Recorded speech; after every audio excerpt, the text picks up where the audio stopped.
Έχουμε μαζί μας την ομάδα από το Πανεπιστήμιο Πειραιά, την MUN, που ήταν η γραμματής της σημερινής συνάντησης, η λεγόμενη ραπορτέρ. Θα μας παρουσιάσουν μια σύνοψη όλων των θεμάτων των οποίων συζητήσαμε, ενδεχομένως και των πιο σημαντικών ερωτήσεων. Η σύνοψη θα γίνει στα αγγλικά, δεδομένου ότι θέλουμε να επικοινωνήσουμε ό,τι είπαμε σήμερα και σε άλλες χώρες που γίνονται οι παράλληλες εκδηλώσεις. Parts of the first panel were high school students from high schools all over the region of Athens. The first speaker referred to the cultural hub. He called the hub the Hive. It has to be a small community which will present books, enhance the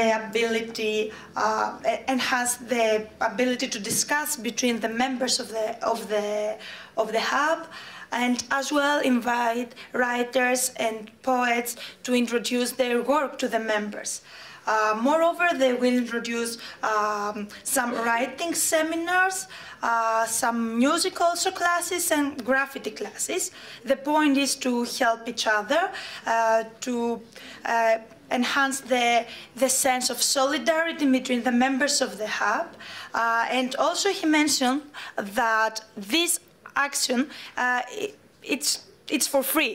The members of the hub give their work for free. And in order to support, let's say, this action which is offered for free, they want to motivate some donors in order to help them. Their main point or their main motto is that education has to be in the center of this small hive in order to create more educated citizens, in order to have no racism and to understand the differences between the citizens. Panagiotis, do you have something to add? Yeah, I think that the main point of the first speaker was about the speech and creativity and how we have to think about the whole community and not about ourselves, our ego. I think that was. Okay. The second speaker focused on internet. Internet is here to stay, as she mentioned actually. But at the same time, she stressed the fact that there is no internet access all around the globe. There is no equal access to the internet. Internet has to work as an open platform in order to have the dialogue between all the members of the society, and also we have to safeguard the right to the internet access for everyone. On the other hand, internet has some disadvantages. For example, personal information, it is non-productive dialogue.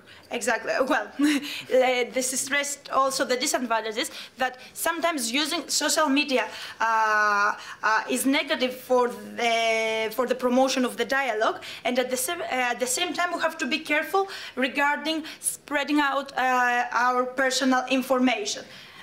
However, the main point was to create an electronic and e-society with focus on education and fight against the bad use of these new technologies. Yes.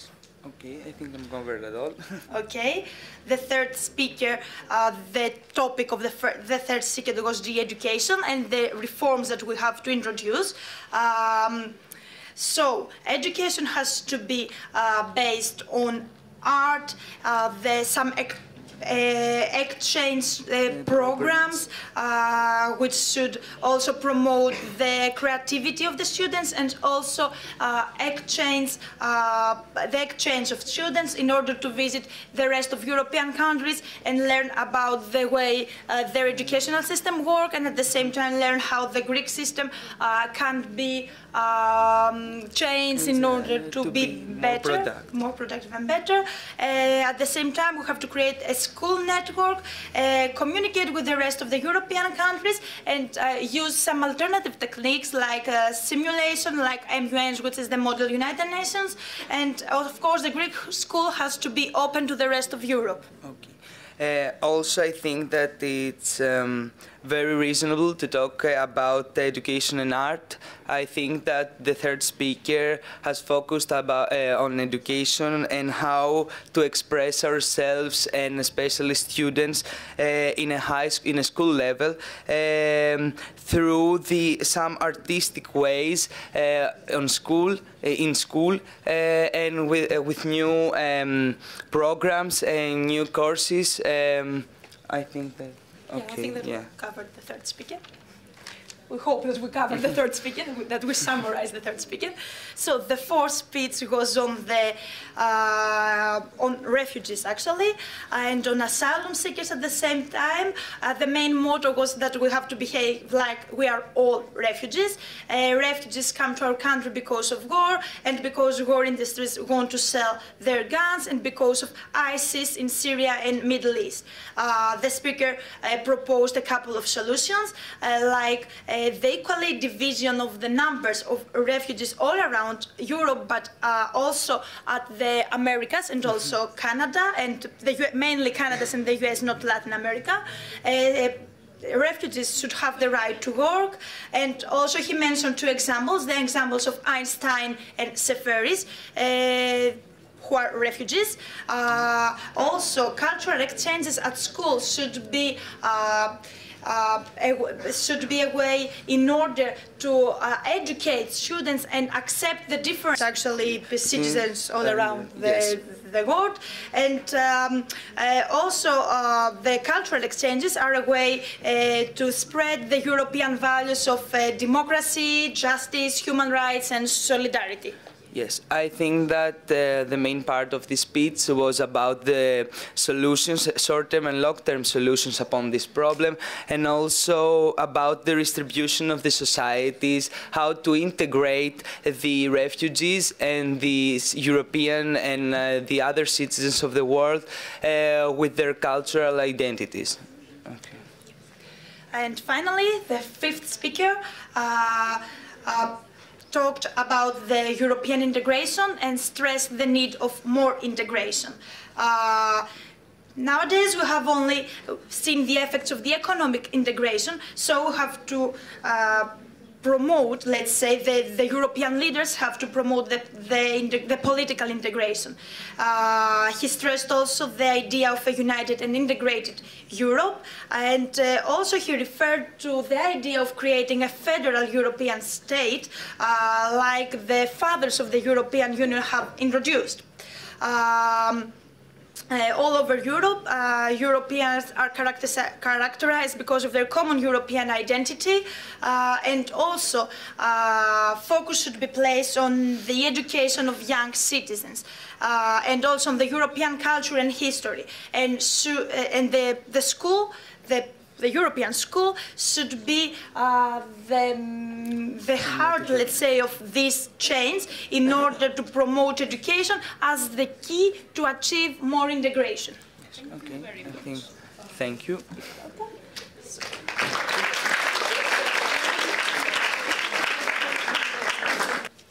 Okay, thank you very much. Honorable organizers, distinguished speakers, dear guests, ladies and gentlemen, we will present you now a summary of what the second panel said. We had 5 university students talking about the refugees issue, about education and about technology. As far as the first speaker is concerned, she talked about the refugees issue. It's a very hot topic, there is no doubt about it. She mentioned that according to CNN, 44,000 people, refugees, are trapped here in Greece and cannot leave the country to go to Europe. But she focused on how the social media present this crisis. She tried to underline the difference between information and taking advantage of the human pain. Actually, she mentioned that sometimes the social medias try to get more viewers, try to have high ratings in order for them to increase their profits, maybe. But what government and opposition can do about it? Sometimes they try also to take advantage of the refugees crisis, and they cannot manage the issue, as we can see. But actually, who can really solve these problems?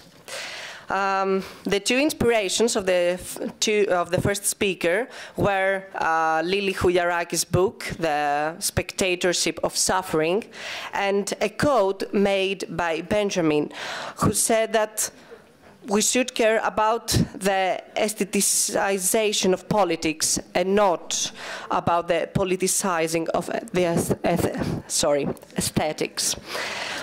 So we'll move on to the second speaker if Anthea doesn't want to add anything. I think that the main point that the first speaker tried to raise is how does really the media make us see the crisis? Is it really a matter of getting us informed, of watching the news, or is it a matter of other motives behind the taking advantage of human pain? I think that was the main part. I couldn't agree more.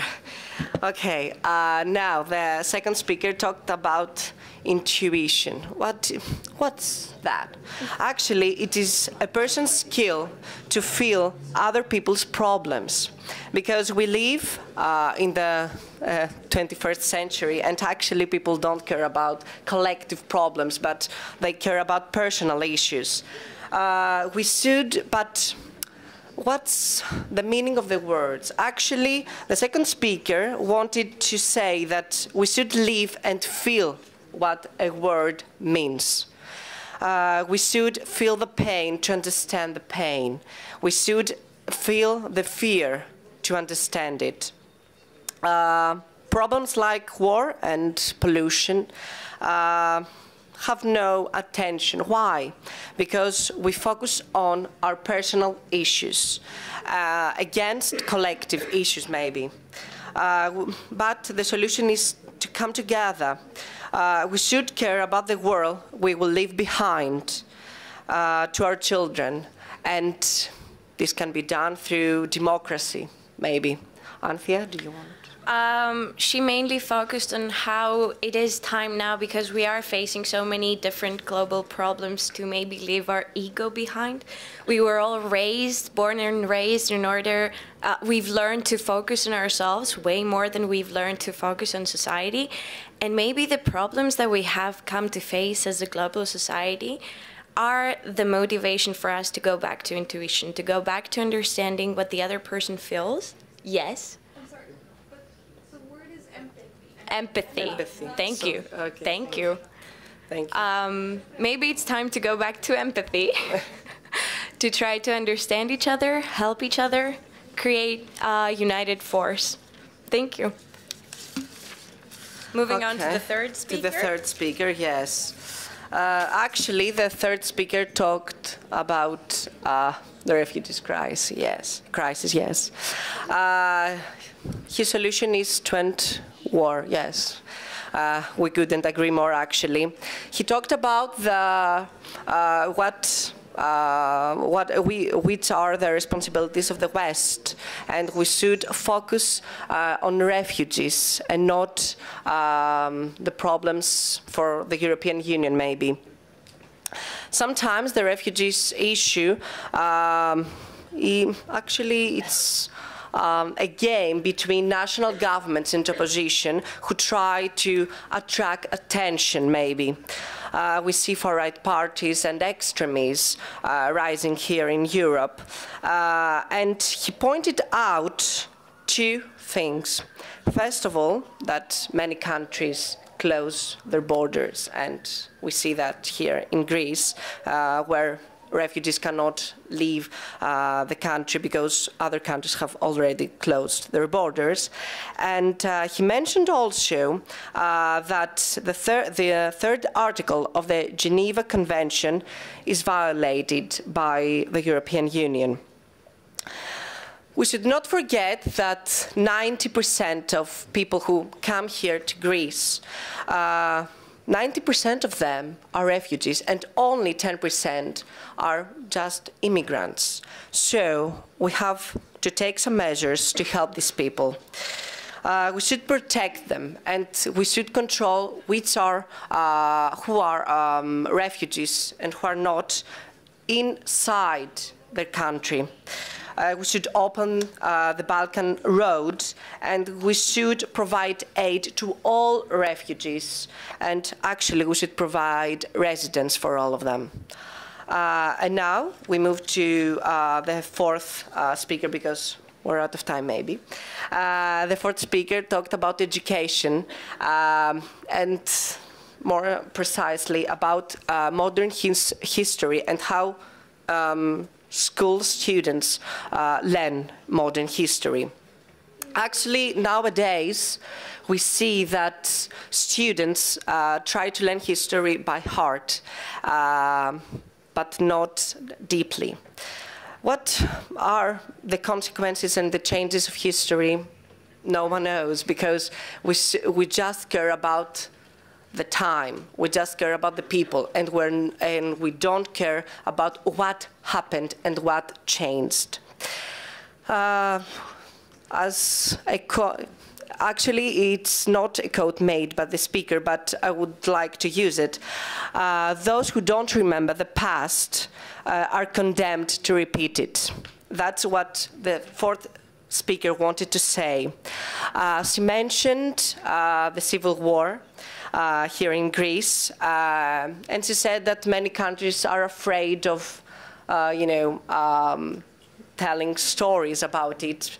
Actually, we should learn the experiences of many people during the civil war, and we should not repeat such actions.